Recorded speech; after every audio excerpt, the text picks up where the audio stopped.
ലോകം മുഴുവനുമുള്ള ശ്രീരാമഭക്തരായ വിദേശികൾ അയോധ്യയിലെ ക്ഷേത്രത്തിലേക്ക് പോകാനുള്ള ഒരുക്കത്തിലാണ്, കാത്തിരിപ്പിലാണ്.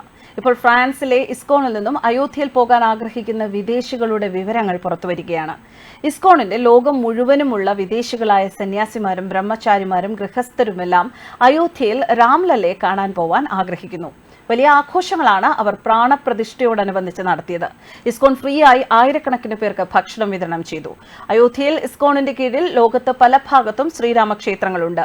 അതിൽ UK-യിൽ ഭക്തി വേദാന്ത മാനർ എന്നു പേരുള്ള ക്ഷേത്രമാണ് ഏറ്റവും പേരുകേട്ടത്. അവിടെ രാമലക്ഷ്മണ സീത ഹനുമാൻ പ്രതിഷ്ഠകളുണ്ട്. അതുപോലെ വിദേശികളായ പല ഭക്തന്മാരുടെ വീടുകളിലും ശ്രീരാമ പ്രതിഷ്ഠയുണ്ട്. അപ്പോൾ ലോകം മുഴുവനുള്ള ഇസ്കോണിൻ്റെ ഭക്തന്മാർ അയോധ്യ പ്രാണപ്രതിഷ്ഠ വളരെ വലുതായിട്ട് ലോകം മുഴുവൻ ആഘോഷിച്ചു. പലരും അവരുടെ വീടുകളിൽ ആഘോഷിച്ചു. പലരും ഇസ്കോണിൻ്റെ ലോകം മൊത്തമുള്ള ടെമ്പിൾസിൽ വലിയ വലിയ ആഘോഷങ്ങളായിരുന്നു പ്രാണപ്രതിഷ്ഠയോടനുബന്ധിച്ച് നടന്നത്. ലോകം മൊത്തമുള്ള വിദേശികളായ ഭക്തന്മാർ ലൈവായിട്ട് പ്രാണപ്രതിഷ്ഠ കണ്ടു. വളരെ റെഗുലറായിട്ട് ആ ന്യൂസ് എല്ലാം ഫോളോ ചെയ്യുന്നുണ്ടായിരുന്നു. അവർക്ക് എല്ലാവർക്കും അറിയായിരുന്നു ഇന്ത്യയുടെ പ്രധാനമന്ത്രിയാണ് ഈ പ്രതിഷ്ഠ നടത്തുന്നത്. അദ്ദേഹം ഒരുപാട് ദിവസം ഉപവാസം ചെയ്തിരുന്നു എന്നൊക്കെ ഇവിടെ പറഞ്ഞിരുന്നത് ബ്രസീലിൽ നിന്നും പോർച്ചുഗലിൽ നിന്നും സ്പെയിനിൽ നിന്നൊക്കെയുള്ള ഭക്തന്മാരാണ്.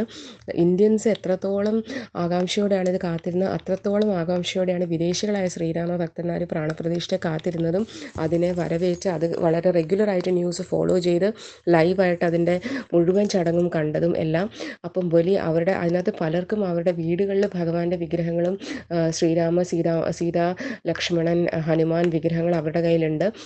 ആ വിഗ്രഹങ്ങൾ അവർ പൂജിക്കുന്നുണ്ട്. വിദേശികൾ ജർമ്മനിയിലും ലോകത്ത് പല ഭാഗത്തും, ജർമ്മനിയിലെ ഒരു ഭക്തൻ അദ്ദേഹം ഈ വിഗ്രഹങ്ങളെ കൊണ്ട് യാത്ര ചെയ്യുന്ന മുഴുവൻ വിഗ്രഹങ്ങൾ വെച്ചിട്ടാണ് വിഗ്രഹങ്ങളെ കൂടെ കൊണ്ടുപോയത്. കാരണം അദ്ദേഹം പറഞ്ഞു, ഞാൻ വിഗ്രഹങ്ങളെ വീട്ടിൽ വെക്കാറില്ല, അപ്പോൾ ഞാൻ യാത്ര ചെയ്യുമ്പോൾ മുഴുവൻ എൻ്റെ ഭാര്യയുടെയും മക്കളുടെയും കൂടെ ഞാൻ വിഗ്രഹങ്ങളെ കൂടെ കൊണ്ടുപോകും. അങ്ങനെ ശ്രീരാമൻ്റെയും സീതയുടെയും ലക്ഷ്മണൻ്റെയും ഹനുമാൻ്റെയും ചെറിയ വിഗ്രഹങ്ങൾ കൂടെ യാത്ര ചെയ്യുമ്പോൾ കൊണ്ടുപോയി പൂജിക്കുന്ന ആൾക്കാർ വരെ വിദേശികളുണ്ട്. കാരണം അവർ വളരെ സീരിയസ് ആയിട്ടാണ് ശ്രീരാമ ഭക്തി കാണുന്നത്.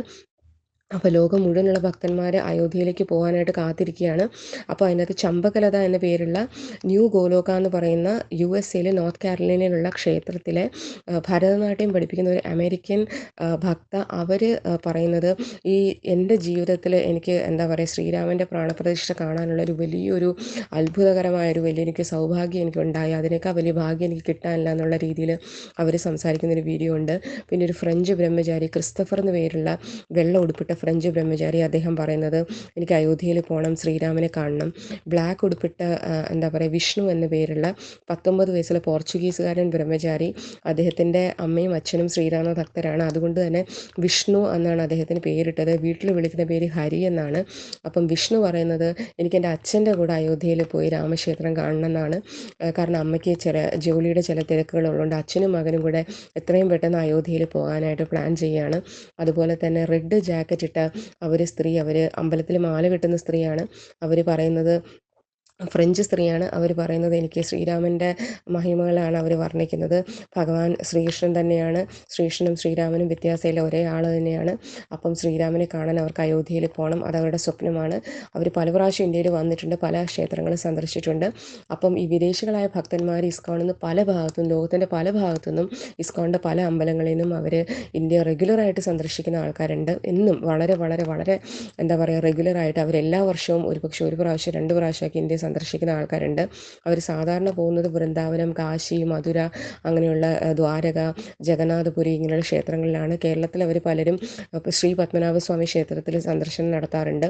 പിന്നെ തിരുപ്പതി ബാലാജിയെ കാണാൻ അവർ പോകാറുണ്ട്. ശ്രീരംഗത്ത്, കാഞ്ചീപുരം അവിടെയൊക്കെ പോകാറുണ്ട്. പക്ഷേ ഇപ്പം അവരെല്ലാവരും സംസാരിക്കുന്നത് ഇനി പോകേണ്ടത് അയോധ്യയിലേക്കാണെന്നാണ്. അപ്പോൾ അതൊരു വലിയൊരു ട്രെൻഡായിരിക്കുകയാണ്. ഇസ്കോൺ മുഴുവൻ, ലോകം മുഴുവനുള്ള ഇസ്കോണിൻ്റെ ഒരു വലിയൊരു ട്രെൻഡാണ് ഇപ്പം അയോധ്യയിലേക്ക് പോകാൻ പ്ലാൻ ചെയ്യുന്ന വിദേശികളായ ഭക്തന്മാർ. അപ്പം ഇത് വളരെ സന്തോഷമുള്ള കാര്യമാണ്. കാരണം വിദേശികളായ ഭക്തന്മാർ ഏറ്റവും അധികം ഇത് നെഞ്ചോട് ചേർത്തിരിക്കുന്നു, ഏറ്റവും അധികം ഇത് അക്സെപ്റ്റ് ചെയ്തിരിക്കുന്നു, ഏറ്റവും അധികം അവർ ആഘോഷിക്കുന്നു എന്നുള്ളതാണ് സന്തോഷകരമായൊരു കാര്യം. ദൃശ്യങ്ങളിലുള്ളത് ചെമ്പകലത എന്നു പേരുള്ള ഒരു സ്ത്രീയാണ്. അമേരിക്കയിലെ നോർത്ത് കരോലിനയിൽ ന്യൂ ഗോലോക എന്ന ക്ഷേത്രത്തിൽ ഭരതനാട്യം പഠിപ്പിക്കുകയാണ് ചെമ്പകലത. ശ്രീരാമനെ പറ്റി ചെമ്പകലത പറയുന്നത് നമുക്ക് കേൾക്കാം. Hare Krishna, my name is Champakalata Devidasi. I had the great fortune of growing up in Srila Prabhupada's ISKCON movement. My parents are both disciples of Srila Prabhupada, and I live here in Nugaloka Dham in Hillsborough, North Carolina, USA. I was 13 when I first heard about the Ram Mandir in Ayodhya, how the Mughal invaders had destroyed the temple and built a mosque on the ruins. I was completely heartbroken. I was incensed. I was furious. I couldn't understand how it was possible that this happened in the first place. And I especially didn't understand how so many hundreds of years later, the situation had not been remedied. How was there still a mosque there instead of a temple to Sri Rama? So imagine my joy when I found out that somehow in my lifetime, I get to see the inauguration of this gorgeous, ornately built Ram Mandir in Ayodhya.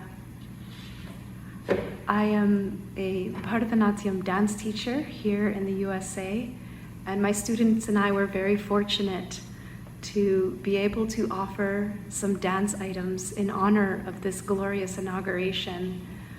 I'm also very excited that in just a few weeks I will be heading to Bharat Bhumi, and hopefully by Sri Rama's mercy I will get to visit this glorious temple.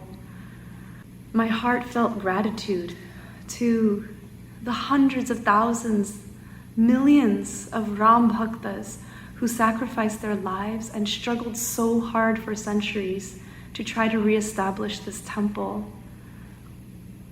Thank you. Siyavara Ramachandra ki jai. Hare Krishna. Srirama ഭജനയ്ക്ക് dance ചെയ്യുന്ന ലോകത്തിലെ പല ഭാഗത്തു നിന്നുമുള്ള ബ്രഹ്മചാരിമാരുമൊക്കെ അയോധ്യയിൽ പോവാൻ ആഗ്രഹിക്കുന്നവരാണ്. എല്ലാവരുടെ മനസ്സും രാമനിലേക്കാണ്. രാമൻ എന്ന വികാരം ഇപ്പോൾ ലോകത്തിന്റെ മുഴുവനുമായി മാറുന്നു. ആദർശ വ്യക്തിത്വത്തിന്റെ മഹാമാതൃകയാണ് രാമൻ. മര്യാദാ പുരുഷോത്തമൻ എന്നതാണല്ലോ രാമന്റെ ഖ്യാതി. ഭാരതത്തിനൊരു രാമരാജ്യ സങ്കല്പമുണ്ട്. ഗാന്ധിജിയാണ് പുതിയ കാലത്ത് അത് നമ്മെ ഓർമ്മിപ്പിച്ചത്. രാമന്റെ ധർമ്മബോധവും സത്യനിഷ്ഠയും ത്യാഗസന്നദ്ധതയും മാതൃകയാക്കുന്ന ഒരു കാലം ഭാരതത്തിൽ ഉദയം ചെയ്യും. 5000 വർഷത്തിലേറെ പാരമ്പര്യമുള്ള ഭാരതീയ സഭ്യതയുടെ പുനരുജ്ജീവനത്തിന്റെ ഒരു പ്രശ്നമാണിത്. അത് തിരിച്ചറിയുമ്പോൾ ജാതിമത ഭാഷാ ഭേദങ്ങൾക്കെല്ലാം അതീതമായി സകലമാന ഭാരതീയരുടെയും ലോകത്തിന്റെ മുഴുവൻ അഭിമാനത്തിന്റെ ഉറവിടമാണ് അയോധ്യ എന്ന ബോധ്യത്തിലേക്ക് എല്ലാവരും സ്വയം ഉയരും. രാമന്റെ മുന്നിൽ എല്ലാ സങ്കുചിതത്വങ്ങളും അലിഞ്ഞില്ലാതാകും. അത് സർവഭൂതഹിതം എന്ന മഹനീയ ആദർശത്തിന്റെ തിരുസന്നിധിയാകും. ന്യൂസ് ഡെസ്ക് കർമ്മ ന്യൂസ്.